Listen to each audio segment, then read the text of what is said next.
आरोही देर रात एक सुनसान नदी के किनारे पर खड़ी थी। रात के करीब 12 बज रहे होंगे, पर इतनी रात होने के बावजूद भी इस वक्त आसमान बिल्कुल साफ नजर आ रहा था। ऐसा लग रहा था आज चांद भी अपनी पूरी रोशनी के साथ निकला है। पूरे माहौल में भयंकर शांति फैली थी।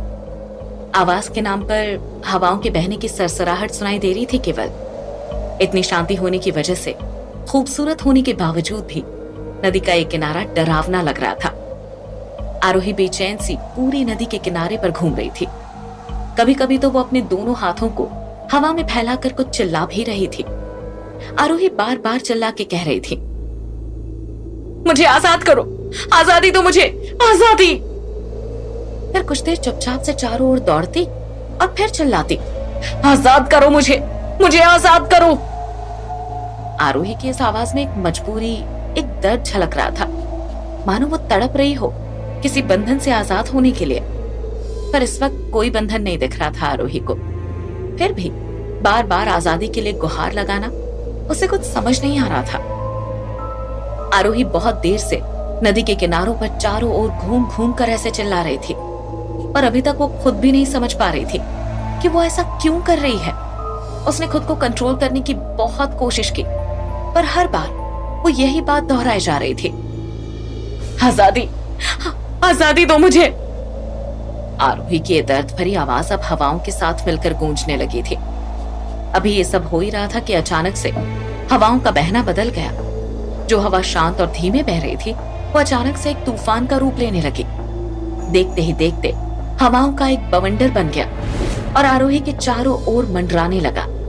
हवा की स्पीड की वजह से अब आरोही की आवाज उस बवंडर के पार तक नहीं पहुंच पा रही थी।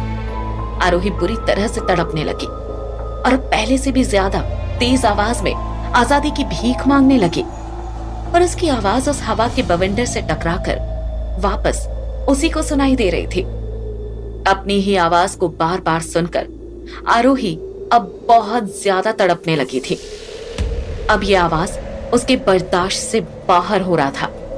उसने अपने दोनों हाथों से अपने कान बंद कर लिए और घुटनों के बल बैठकर जोर जोर से चिल्लाने लगी, आजाद कर दो मुझे, प्लीज। पर इस बार भी आरोही की आवाज किसी ने नहीं सुनी। उल्टा उस हवा के बवंडर के बीच से एक तेज बिजली का झटका आया और आरोही को दूर फेंक दिया। झटका इतना तेज था कि आरोही की चीख निकल गई और अचानक से उसकी आंख खुली।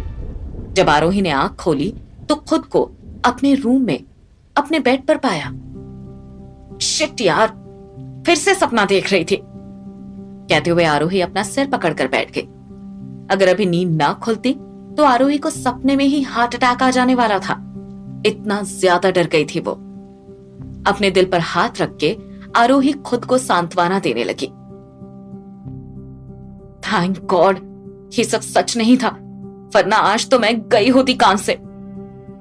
आरोही अब नींद से तो जाग चुकी थी, पर अभी अभी जो कुछ भी उसने सपने में देखा उससे वो थोड़ा परेशान हो गई थी। उसे समझ नहीं आ रहा था उसने आखिर ऐसा सपना ही क्यों देखा। क्या मतलब था आजादी मांगने का, और किस चीज से? वहां तो किसी भी तरह का कोई बंधन नहीं दिख रहा था उसे। ये सब बातों के साथ एक और बात आरोही को खटक रही थी। वो हवा, मेरे सपनों में बार बार ये हवा क्यों दिखती है मुझे? क्या मतलब है इसका?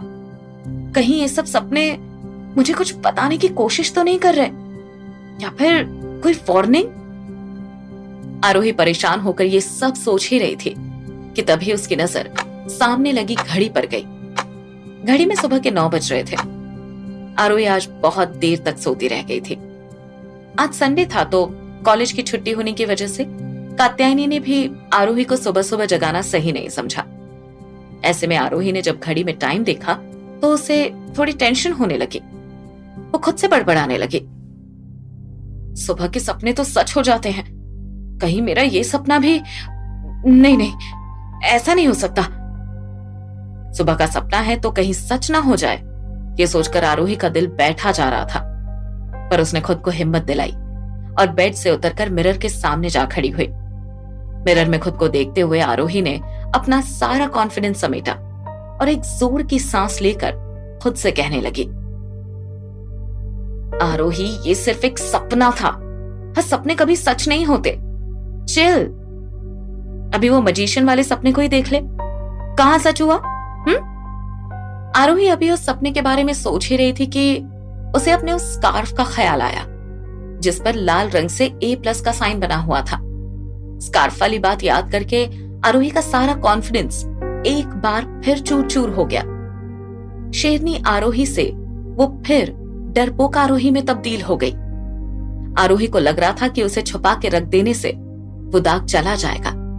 इसी उम्मीद से उसने एक बार फिर अपनी अलमारी खोलकर उस स्कार्फ को बाहर निकाला।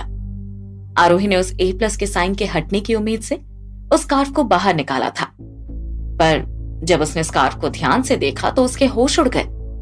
दरअसल जो साइन कल तक गाढ़े लाल रंग से बना हुआ था वो आज येलो रंग में बदल गया था। आरोही को अब ये समझ नहीं आ रहा था कि ये देखकर उसे खुश होना चाहिए कि अब एटलीस्ट कोई उसके पास उस आदमी की मौत से जुड़ा कोई सबूत नहीं है, या फिर ये सोचकर दुखी होना चाहिए कि उसके स्कार्फ पर ये साइन अब रंग क्यों बदल रहा है। ये सब क्या हो रहा है मेरे साथ, और आखिर क्यों? झुंझलाते हुए आरोही ने खुद से सवाल किया, पर इसका जवाब उसके पास नहीं था। आखिर में ये सोचकर आरोही ने उस स्कार्फ को वापस से अलमारी में छुपा दिया कि शायद ये साइन 2-3 दिन में फिर से रंग बदलेगा, और ऐसे ही रंग बदलते बदलते एक दिन खुद ही मिट जाएगा। आरोही की खुशी का तो ठिकाना नहीं रहेगा अगर ऐसा सच में हो गया तो। आरोही अभी भी ये सब सोच ही रही थी कि किसी ने उसके रूम का डोर नॉक किया। आरोही, उठी नहीं क्या अभी तक? उठ जाओ बच्चा, बहुत देर हो गई है। अब नाश्ता लेकर कब से वेट कर रही हूं मैं तुम्हारा। बाहर से कात्यायनी डोर नॉक करते हुए बोल रही थी। आरोही ने जब कात्यायनी की आवाज सुनी तो अपने सारे सवाल और उलझनों को एक पल के लिए भूल गई। उसका मन हुआ कि वो कात्यायनी को जाकर कस के गले से लगा ले और एक एक बात उससे शेयर करके थोड़ा मन हल्का कर ले। पर आरोही ऐसा करके कात्यायनी को स्ट्रेस नहीं देना चाहती थी। ऐसे भी कात्यायनी पहले से ही बीमार रहती थी। डॉक्टर्स ने उसे स्ट्रेस लेने से स्ट्रिक्टली मना कर रखा था, पर कात्यायनी किसी की सुने तब ना। आरोही के पापा के देहांत के बाद से कात्यायनी ने उनकी कंपनी की सारी जिम्मेदारी अपने ऊपर ले रखी थी। छोटी से बड़ी हर चीज का ख्याल वो खुद रखती थी। कौन से एम्प्लॉय ने किस मंथ कितनी प्रोग्रेस की है से लेकर कब कौन कैसे काम कर रहा है, वो हर बात की इंफॉर्मेशन रखती थी। कात्यायनी के इस हार्ड वर्क के बदौलत ही आज आरोही के पिता की एक छोटी सी रियल एस्टेट कंपनी आज आसमान छू रही थी। कात्यायनी के पास इतनी बड़ी कंपनी संभालने की टेंशन ऑलरेडी रहती थी, इसलिए आरोही कभी भी अपनी छोटी मोटी समस्याओं से शेयर नहीं करती थी। धीरे धीरे कब वो कात्यायनी से बड़ी बातें भी छिपाने लगी, पता ही नहीं चला। इस बार भी आरोही ने वही किया। अपनी किसी भी प्रॉब्लम को कात्यायनी से शेयर करने के बजाय आरोही ने उसे छुपा लिया। अपने इमोशंस को कंट्रोल करते हुए आरोही ने बिना डोर ओपन किए ही कात्यायनी को जवाब दिया। हाँ, जाग गई हूं मां, बस 2 मिनट में आ रही हूं। ये सुनकर कात्यायनी ने ओके जल्दी आओ कहा और वहां से चली गई। कुछ ही देर में आरोही फ्रेश होकर ब्रेकफास्ट करने डाइनिंग रूम में पहुंच गई। वहां कात्यायनी पहले से उसका वेट कर रही थी। आरोही को देखकर कात्यायनी ने खाना सर्व करना शुरू किया। दोनों ने चुपचाप बैठकर ब्रेकफास्ट खत्म किया। खाना जैसे ही खत्म हुआ, आरोही तुरंत उठकर अपने कमरे में जाने लगी तो कात्यायनी ने उसे पीछे से आवाज दिया, आरो इधर सुनना जरा। कात्यायनी की आवाज से आरोही पीछे मुड़ी और वापस आने लगी। हाँ मां, क्या हुआ? आरोही ने आराम से पूछा। इस पर कात्यायनी अपनी सीट से उठी और आरोही के बगल में आकर खड़ी हो गई। आरोही के नजदीक आकर उसके सिर पर हाथ फेरते हुए कात्यायनी ने पूछा, बेटा सब ठीक है ना तुम्हारी लाइफ में? I mean, कोई प्रॉब्लम तो नहीं है ना तुम्हें? देखो, कुछ भी बात हो तुम मुझसे बेझिझक शेयर कर सकती हो। कात्यायनी के ऐसे सवाल करने पर आरोही थोड़ी नर्वस हो गई। कात्यायनी अगर और थोड़ी देर ऐसे कुछ पूछ लेती तो आरोही तो रोने ही लगती, पर आरोही ने खुद को संभाला और स्माइल करते हुए कहा, हाँ मॉम, कोई दिक्कत नहीं है। Everything is great in my life, don't worry. Aarohi ने कात्यायनी की चिंता भांप ली थी। इसी वजह से कात्यायनी के ये सब कहने पर आरोही ने पूरी हिम्मत करके एक बड़ी सी स्माइल के साथ ये कह दिया कि उसकी लाइफ में सब ठीक है। पर यह बात तो आरोही भी जानती थी कि उसकी लाइफ में फिलहाल कुछ ठीक नहीं चल रहा है।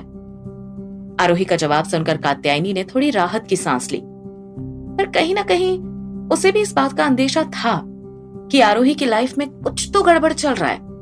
इसलिए वो बार बार आरोही से इस बारे में पूछ भी रही थी। अभी भी कात्यायनी को खोया हुआ देख आरोही ने अब थोड़ा सीरियस होते हुए उसका हाथ पकड़कर कहा, मॉम, मैं कह रही हूं ना, सब ठीक है, फिर क्यों आप इतना सोच रही हैं? इतना स्ट्रेस लेना अच्छा नहीं है आपकी हेल्थ के लिए। डॉक्टर्स की बात याद है ना, या मैं फिर से याद दिलाऊं?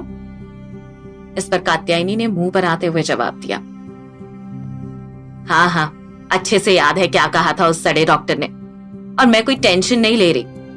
देख तो मुझे, मैं कितनी खुश हूं। हाँ हाँ, बहुत खुश हैं आप। अब रेस्ट करिए जाकर, मुझे भी थोड़े असाइनमेंट्स कंप्लीट करने हैं, तो मैं भी अपने रूम में जा रही हूं। कहकर आरोही कात्यायनी को उसके रूम में भेजकर खुद भी अपने कमरे में चली गई। इधर आदित्य अपने घर की बालकनी में खड़ा होकर किसी गहरी सोच में डूबा हुआ था। उसके हाथ में अभी वही A+ की साइन वाला लॉकेट था जिसे आरोही ने कल कार में देखा था। आदित्य उस लॉकेट को हवा में लहराता हुआ उसमें कुछ देखने की कोशिश कर रहा था। आदित्य इस वक्त उस लॉकेट को जितने ध्यान से देख रहा था, उससे तो ऐसा ही लग रहा था जैसे वो लॉकेट हिलते हुए आदित्य से बातें कर रहा हो, और आदित्य भी गौर से उसकी बातें सुनने और समझने की कोशिश कर रहा हो। वो कभी लॉकेट को सामने से देखता तो कभी पीछे से, कभी उसे गोल गोल घुमाता तो कभी एकदम से रोक देता। आदित्य अभी लॉकेट के साथ खोया ही था कि एक तेज और भारी आवाज से उसका ध्यान टूटा। भैया जी, दूध लेंगे? ये आवाज थी दूध वाले रमेश की। पूरी बिल्डिंग के लोगों को रमेश ही दूध पहुंचाता था। जब उसे पता चला 7th फ्लोर पर नए लोग रहने आए हैं, तो सबसे पहले दूध के लिए बात करने चला आया। रमेश के ऐसे डिस्टर्ब करने से आदित्य को बहुत गुस्सा आया था।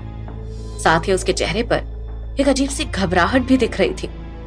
उसने तुरंत लॉकेट को मुट्ठी में बंद करके अपने हाथ के पीछे छुपा दिया और अपने गुस्से को काबू करते हुए उसने बिना रमेश की ओर देखे ही रूखे अंदाज में जवाब दिया, नहीं, नहीं चाहिए दूध। इस पर रमेश आदित्य के थोड़ा और पास आते हुए बोला, अरे क्यों भैया जी, पूरी बिल्डिंग वाले हमसे ही दूध लेते हैं और आप मना कर रहे हैं।